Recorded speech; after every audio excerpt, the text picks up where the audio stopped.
আসসালামু আলাইকুম গাইস, কি অবস্থা সবার, কেমন আছেন? অনেকদিন পর প্রিয় মুখটা দেখাইলাম আপনারে।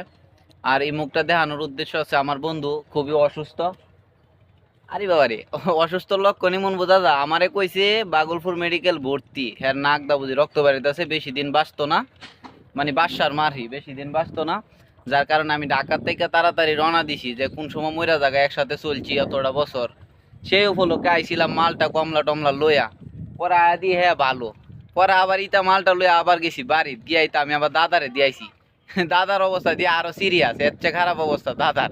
তখন আপনার এই দর্শক কন যে এই মালটা কমলা লইয়া কি এরে দেয়া আমার ঠিক হইব, যুক্তিসঙ্গত হইব? জীবনও না।